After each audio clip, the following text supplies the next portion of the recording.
كتاب أنزلناه إليك مبارك ليدبروا آياته وليتذكر أولو الألباب. نحمده ونصلي على رسوله الكريم اما بعد فاعوذ باللہ من الشیطان الرجیم. روح القرآن.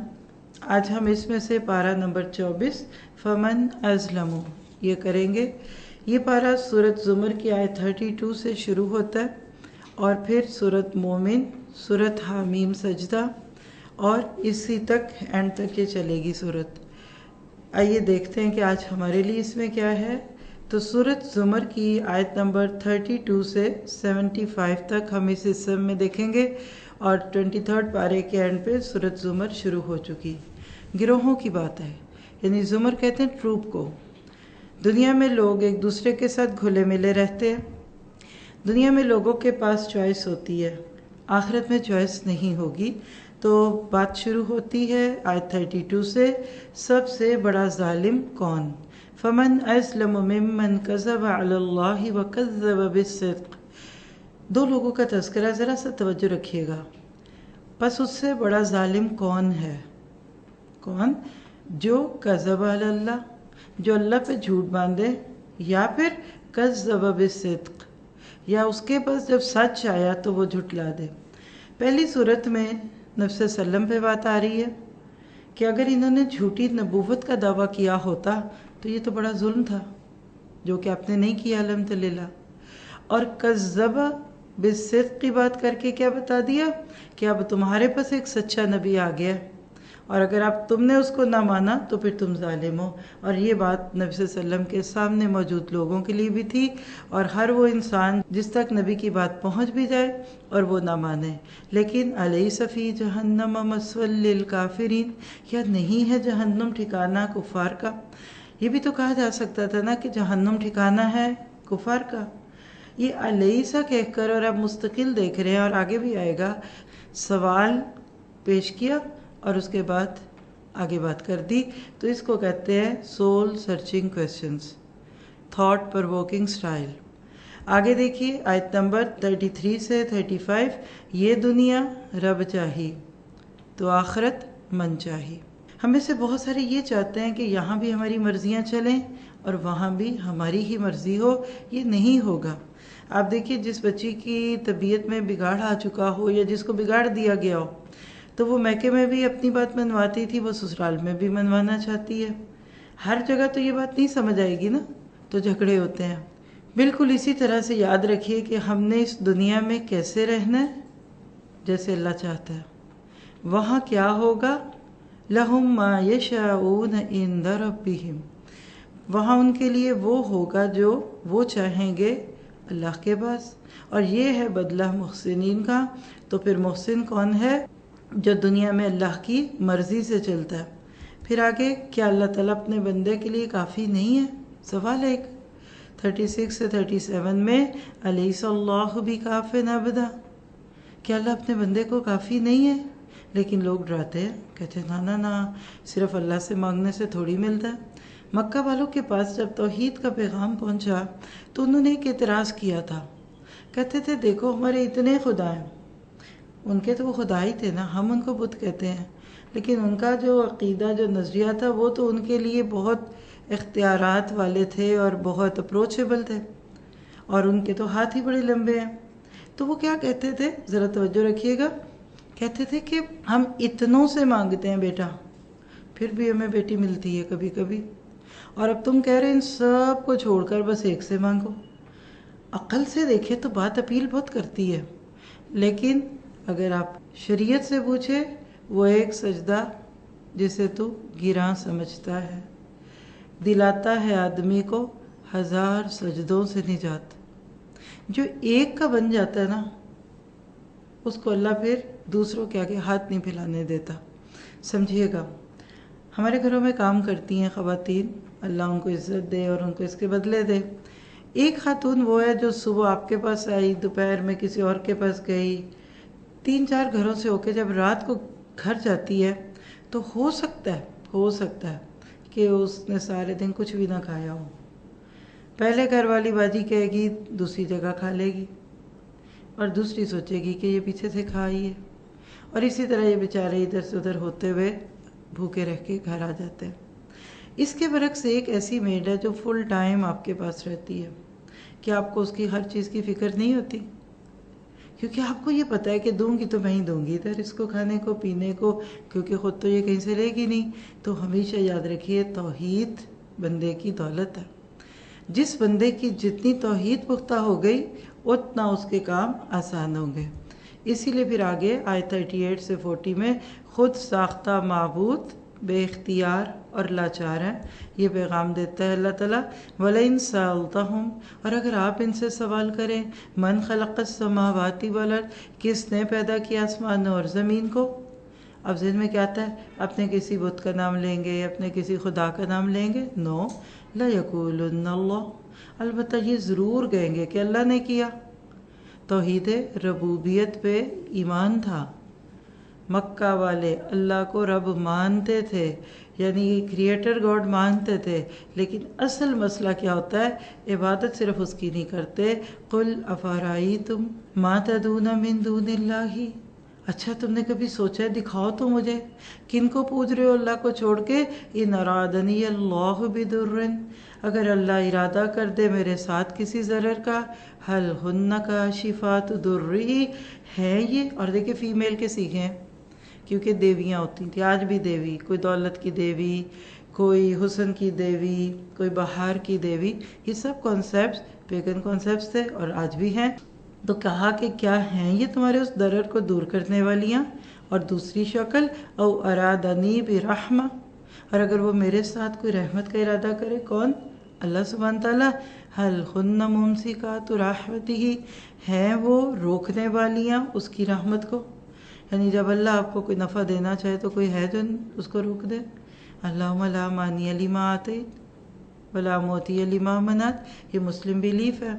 لہٰذا قل حسبی اللہ علیہ، کہہ دیجئے کہ مجھے اللہ کافی ہے، اور اسی پہ توکل کرتے ہیں توکل کرنے والے. تو یہ جو جملہ ہے نا حسبی اللہ، اس کو اپنا سلوگن بنا لیں. بڑا مبارک کلمہ ہے یہ. آپ دیکھیے اس میں اون کرنے کی فیلنگ ہے. آئی اون مائی اللہ اینڈ مائی اللہ اون می. یہ خود سپردگی ہی تو اصل میں محبت ہے. یہی تو ہے والذین آمنوا اشد حبا للہ، یہی تو ہے کہ میرے رب جیسا کوئی نہیں. تو یہ کلمہ بڑا مبارک کلمہ ہے. یہ دو مواقع پہ کہا جا سکتا ہے.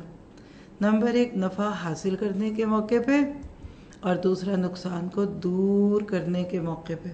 کیونکہ ہم زندگی میں انہی دو چیزوں کے حریص ہوتے ہیں، نفع مل جائیں اور نقصان دور ہو جائیں. تو کہیے حسبی اللہ، اور علیہ یتوکل المتوکلون، اسی پہ توکل کرتے ہیں توکل کرنے والے. تو یہ توکل علی اللہ کیا ہے؟ توکل اصل میں توحید کا حصہ ہے. تقوی کے علاوہ کوئی چیز نہیں جو انسان کے اندر سچائی پیدا کرے. جتنا زیادہ آپ اللہ کے معاملے میں سچے ہوتے جاتے ہیں، اللہ تعالیٰ آپ کے لیے معاملات کو آسان کرتا جاتا ہے. تو اس کو بڑھائیے. درخت میں جڑوں کی جو حیثیت ہے نا، وہ آپ کے میرے عقیدے کی حیثیت ہے، اور ساری جکڑ بندیوں سے بندہ آزاد ہو جاتا ہے جب ڈر اللہ کا، محبت اللہ کی، پیار اللہ سے اور نظریں اللہ پہ. اسی لیے پھر آگے آیت 41 میں بتا دیا کہ داعی کی ذمہ داری حق پہنچانا ہے، منوانا نہیں. اِنَّا أَنزَلْنَا عَلَيْكَ الْكِتَابَ لِلنَّاسِ بِالْحَقِّ فَمَنِ اهْتَدَىٰ فَلِنَفْسِهِ وَمَنْ ضَلَّ فَإِنَّمَا يَضِلُّ عَلَيْهَا وَمَا أَنْتَ عَلَيْهِمْ بِوَكِيلٍ. یہ جو بیچ میں ایکسپریشنز کے ساتھ پڑھ کے چھوڑ دیتی ہوں نا، تو میں ایکسپیکٹ کر رہی ہوتی ہوں کہ آپ کو بھی سمجھ آ رہا ہے. یہ قرآن کا حسن ہے، اور جو عربک میں حسن ہے وہ اردو ترجمے میں نہیں. آپ جب ایک عربی اور اردو والا قرآن پاک کھولتے ہیں نا، تو آپ کیسے پڑھتے ہیں؟ بے شک ہم نے نازل کیا ہے کتاب لوگوں کے لیے حق کے ساتھ بولتی. کدھر کے ایکسپریشنز، کدھر کے ایموشنز؟ تو قرآن کا ترجمہ نہیں ہو سکتا، ترجمانی ہو جاتی ہے کسی حد تک. تو اللہ تعالیٰ آپ کو مجھے وقت لگانے کی توفیق دے کہ ہم سیکھیں. کیا میرے نصیب میں اس کتاب کو اس طرح عربی سے اردو میں پڑھنا نہیں ہے؟ کب تک ہم اردو کی بیساکھیاں لے کر قرآن کو سمجھیں گے؟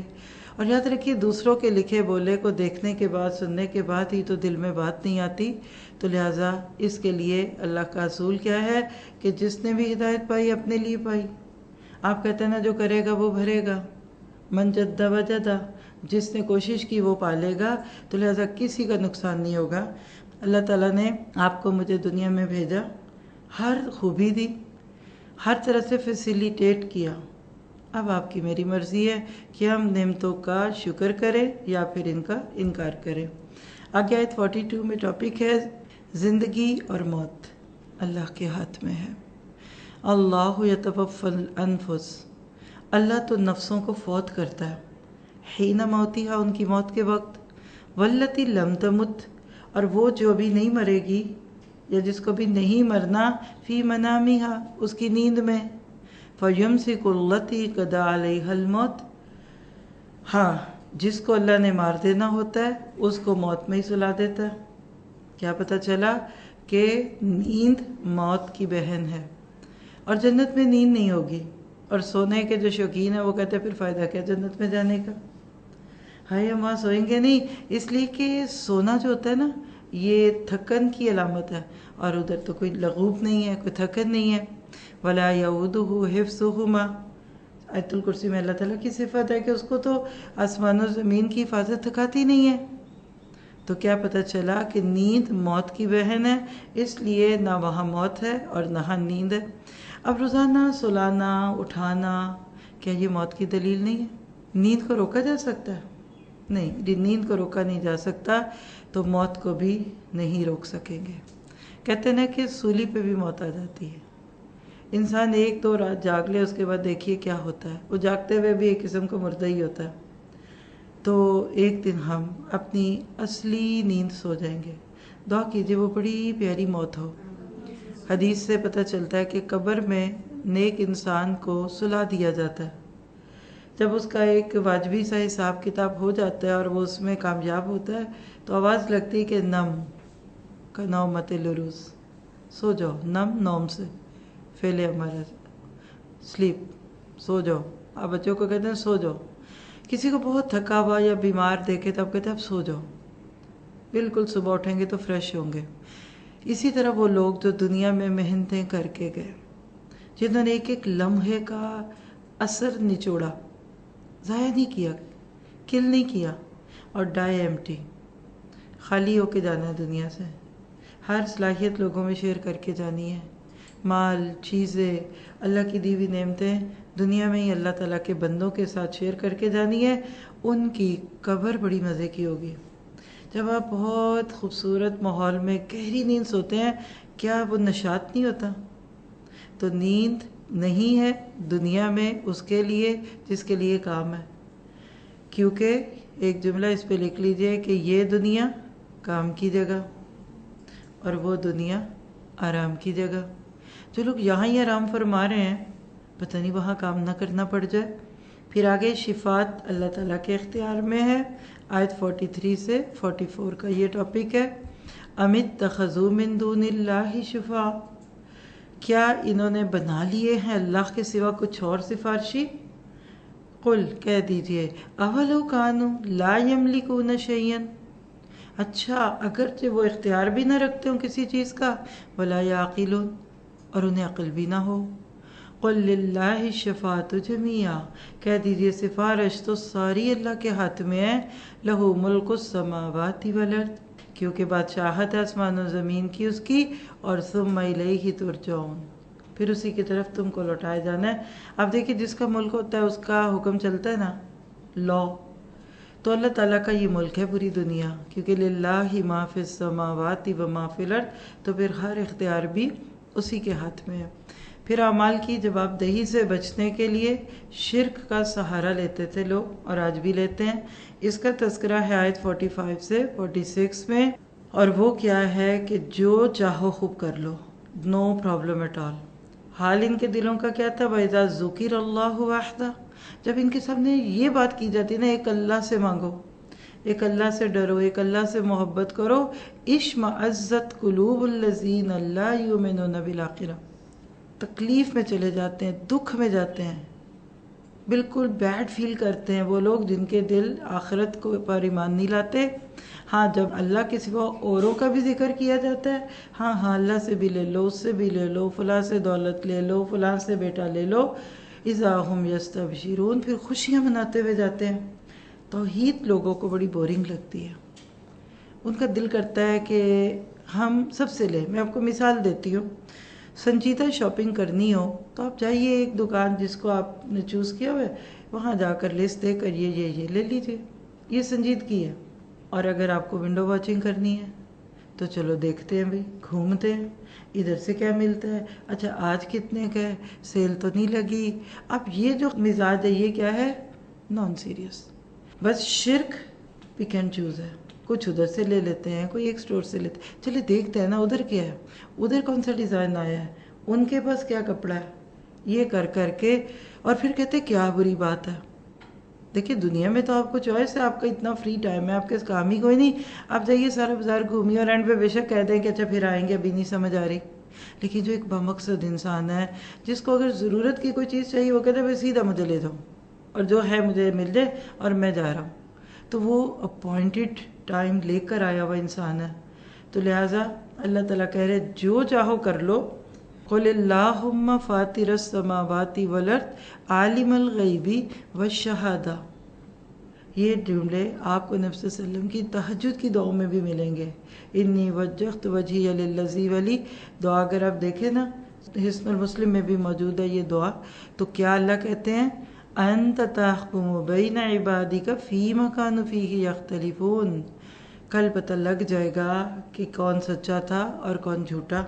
پھر آگے روز قیامت کوئی فدیہ نہیں ہے، کیونکہ مشرکین جب عذاب کو دیکھیں گے تو چاہیں گے کہ کوئی رینسم ہو جائے، کوئی ادلا بدلا ہو جائے، کچھ لے دے کے معاملہ سیٹ ہو جائے، چلو کچھ ہم آگے پیچھے کر لیں۔ تو اللہ تعالیٰ 47 48 میں کیا کہتے ہیں؟ وَلَوْ أَنَّ لِلَّذِينَ ظَلَمُوا مَا فِي الْأَرْضِ جَمِيعًا وَمِثْلَهُ مَعَهُ لَافْتَدَوْا بِهِ مِنْ سُوءِ الْعَذَابِ يَوْمَ الْقِيَامَةِ، اور کاش کہ اگر وہ لوگ جنہوں نے ظلم کیا تھا زمین میں وہ کیا چاہیں گے؟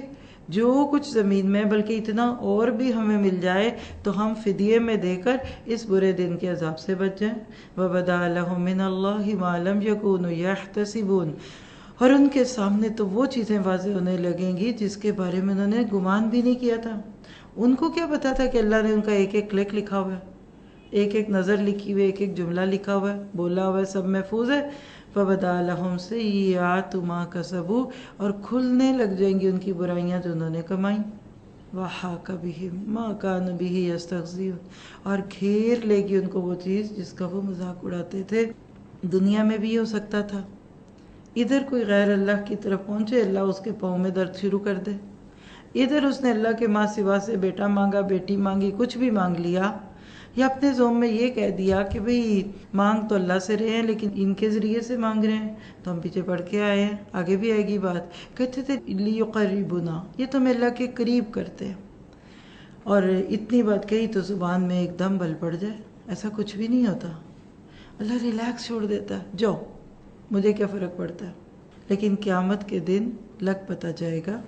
پھر اللہ تعالیٰ کے احسان اور انسان کی ناشکریوں کا تذکرہ ہے آیت 49 سے 52 میں، فَإِذَا مَسَّ الْإِنسَانَ ضُرٌّ، اور جب انسان کو ضرر لگتا ہے، ہم کو پکارتا ہے۔ کبھی سوچیں دکھ کے وقت پہ وہ تسبیحاں نکلتی، جائے نماز کھلتے، قرآن پاک سے مٹی جھاڑی جاتی ہے، پھر ایسے لگتا ہے اس سے نیک اور اس سے اچھا بندہ ہی کوئی نہیں ہے۔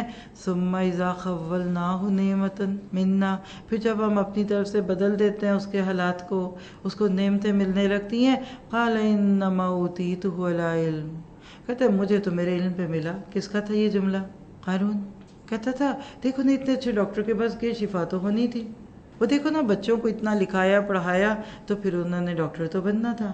یعنی اپنے اوپر خوبیوں کو لینے لگ جاتا ہے۔ کابل ہی فتنہ، یہ آزمائش ہے، لیکن اکثر لوگ نہیں جانتے، اور اسی طرح کی باتیں پچھلوں نے بھی کی تھیں مگر ان کو اس بات سے کوئی فائدہ نہ ہوا، پھر پہنچ گئی ان کو ان کے اعمال کی برائی، اور وہ لوگ جنہوں نے ظلم کیا ہے ان کو عنقریب پہنچیں گی برائیاں جو وہ کماتے تھے، اور وہ عاجز نہ کر سکیں گے۔ تو دیکھیے کہ انسان کتنا ناشکر ہے۔ اسی لیے پھر آگے اللہ نے رزق کے کشادہ اور تنگ ہونے کا ذکر اپنے ساتھ کیا کہ میرے ہاتھ میں رزق، دوسروں کے پاس نہیں۔ مومن مایوس نہیں ہوتا۔ 53-55 میں یہ میسیج ہے، قُلْ يَا عِبَادِيَ الَّذِينَ أَسْرَفُوا عَلَىٰ أَنفُسِهِمْ لَا تَقْنَطُوا مِن رَحْمَتِ اللَّهِ، کہہ دیجئے میرے وہ بندے۔ اس آیت کے بارے میں بہت کچھ آپ نے پہلے بھی سنا ہوگا۔ صحابہ کرام کو اس آیت سے بڑی محبت تھی، اور وہ لوگ جو گناہوں کی زندگی بسر کر کے آتے ہیں ان کو امید دلانے والی آیتیں ہیں۔ اللہ نے کیا کہا؟ قل، نبی سے کہا، یا عبادی، میرے بندے۔ کن کو کہا میرے بندے؟ تہجد گزاروں کو، حج اور عمرہ کرنے والوں کو نہیں، الذین اسرفوا، ان کو جنہوں نے اسراف کیا، جنہوں نے زیادتیاں کی۔ کہاں؟ علی، اگینسٹ، اپون، انفسہم، یعنی اپنے خلاف خود ہی انہوں نے حجتیں تمام کی۔ کیا؟ لا تقنطوا، don't worry, don't be sad, don't lose hope. کس چیز سے مایوس نہ ہو؟ من رحمت اللہ، امید بھری ہوئی آیت ہے۔ بڑا گناہ گار بھی اللہ کی رحمت سے مایوس نہ ہو۔ آج اللہ کی طرف رجوع کرے، فرما بردار بن جائے، اللہ اسے بھی معاف فرما دے گا۔ آپ بتائیے کہ ایک ڈیلیٹ کے بٹن سے 20 کیا 100 پیجز کا ڈاکیومنٹ آپ کا ختم ہو جاتا ہے۔ آپ جا کے میموری سے ڈھونڈ لائیں، اس کو ٹریش سے نکال لیں، ڈسٹ بن سے لے لیں، اٹس اوکے، لیکن ڈیلیٹ تو ہو سکتا ہے نا۔ آپ ریڈو کر دیں، انڈو کر دیں، یہ کر دیں، وہ کر دیں۔ جب تک ہم زندہ ہیں ہمارے پاس مین کنٹرول موجود ہے۔ انڈو کر دیں، ریڈو کر دیں، اس لیے کہ اعمال نامے بھی کھلے ہیں، ابھی لکھنے والا لکھ رہا ہے، لیکن پھر بھی کوئی توبہ نہ کرے تو پھر آگے اس کا انجام ہے، حسرت ہے توبہ نہ کرنے والوں کی۔ آیت 56 سے 59 میں، ان تقول نفس یا حسرتا، اب یہاں سے سورۃ زمر کا اینڈ شروع ہو رہا ہے نا، اور آپ انداز دیکھیے، یہ قرآن کی خوبصورت ترین آیتیں ہیں توبہ کرنے اور نہ کرنے سے متعلق۔ ایسا نہ ہو کہ کوئی نفس کہے، ہائے حسرت مجھ پہ، الا ما فرطت فی جنب اللہ، اس پہ جو میں نے کمی بیشی کی اللہ کے حق میں۔ فرت وہی لفظ ہے جس کو اردو میں آپ بولتے ہیں افراد اور تفریط، فرط یا فرتو، یا آگے یا پیچھے۔ اور دیکھ لیجئے عموماً دنیا میں جب بھی ہم کسی مشکل میں پھنستے ہیں نا تو کمی ہم اللہ کے حق میں کرتے ہیں۔ ایک مہمان آ جائے تو ہماری مغرب کی نماز قضا ہو جاتی ہے، یہ ہے فرط فی جنب اللہ۔ ذرا سا ہاتھ تنگ ہو جائے تو صدقہ تو چھوڑ دیجئے، زکوٰۃ بھی نہیں دیتے، یہ ہے فرط فی جنب اللہ، یعنی اللہ کے حقوق میں کمی کرنا۔ اور دوسرا جرم کیا تھا کہ میں مذاق اڑانے والوں میں تھا۔ اور ایسا نہ ہو کہ اگر بے شک اللہ ہدایت دیتا مجھ کو تو میں تو بڑا متقی ہوتا۔ او تقول حین تری العذاب، یا پھر تم کہو اس وقت جب عذاب کو دیکھو، لو ان لی کرہ، کاش میرے لیے دوبارہ دنیا میں جانا ہوتا، فاکون من المحسنین، میں محسنوں میں ہوتا۔ اللہ کہتا ہے جھوٹ بولتے ہو، بلا قد جات کا آیاتی، بلکہ آ گئی تھی تمہارے پاس میری آیتیں، فکذبت بہا، پھر تم نے اس کو جھٹلا دیا، واستکبرت، اور تم نے خود کو بڑا سمجھا، تکبر کیا، وکنت من الکافرین، اور تم کافروں میں سے تھے۔ ایک ایک جملے میں سے آپ کو اداسی نہیں دکھ رہی، دکھ، تکلیف، پریشانی، لیکن یاد رکھیے کہ زندگی میں توبہ کے ٹائم باؤنڈ چیک کو انہوں نے کیچ نہیں کرایا، اس لیے یہ حسرت ہے۔ تو آپ کا میرا عمل کیا ہے کہ اپنے آپ کو حسرتوں سے بچانے کے لیے پکی اور سچی توبہ کریں، پھر آگے اللہ پر بھروسہ ہر مشکل سے نکال دیتا ہے۔ آیت 60 سے 66 میں یہ بات کر کے، وَيَوْمَ الْقِيَامَةِ تَرَى الَّذِينَ كَذَبُوا عَلَى اللَّهِ، اور وہ قیامت کا دن ہوگا، تم دیکھو گے ان لوگوں کو جنہوں نے جھوٹ باندھا تھا اللہ پہ، ان کے چہرے سیاہ ہوں گے، اور ان سے پوچھا جائے گا، الیس فی جہنم، کیا جہنم میں نہیں ہے ٹھکانہ تکبر کرنے والوں کا؟ یعنی جہنم ایک اسپیشل پلیس ہے ان لوگوں کے لیے جو خود کو بڑا سمجھتے تھے، بڑے نمایاں ہوتے تھے، اللہ کی بات مانوں، میں اب یہاں نماز پڑھوں، اب اس حال حلیے میں یہ کروں وہ کروں۔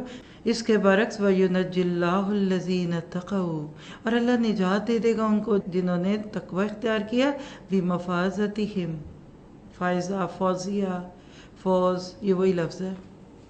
اللہ ان کو چھڑا دے گا ہر چیز سے، اور نہیں چھوئے گی ان کو کوئی تکلیف، اور نہ وہ غم زدہ ہوں گے۔ دعا کیجیے اللہ ہمیں اس گروہ میں لے آئے۔ آپ دیکھ رہے ہیں کہ حسرتیں ہیں۔